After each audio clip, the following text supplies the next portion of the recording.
ხოლო საკრებულოში და გამგეობაში 25 დღის შუალედში პრემია ორჯერ გაიცა. ხოლო გამგებლის მოადგილის ლაშა ბოლქვაძის ინფორმაციით კვარტალური პრემიის 100% 25 მარტს აიღეს, რასაც სააღდგომო პრემიის 70% დაემატა. გამგებელს 2650 ლარი აქვს ანაზღაურება, რასაც 25 დღეში 100%-იანი და 70%-იანი პრემიები დაემატა. ხოლო საკრებულოს თავმჯდომარეს 2500 ლარს და მისი მოადგილის 1700 ლარს სააღდგომო პრემია დაემატა. 100%-იანი პრემია აიღეს საკრებულოს აპარატის თანამშრომლებმაც.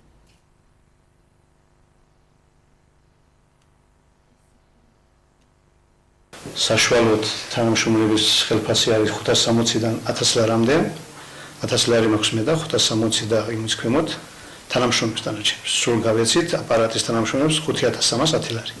პრემია ყველა შემთხვევაში 100%-იანი არ იყო 100%-იანი, ახლა დეტალურად ვერ გეტყვით, ვინ ზუსტად რამდენი, მაგრამ იყო 80 და 100%. ჯამში თავმჯდომარე აიღებდა ალბათ დაახლოებით 1500 ლარამდე. და მოადგილე 1000-ზე ცოტა მეც. პირველ კვარტალში გაცემული იქნა მარტის თვეში 100%-იანი პრემია.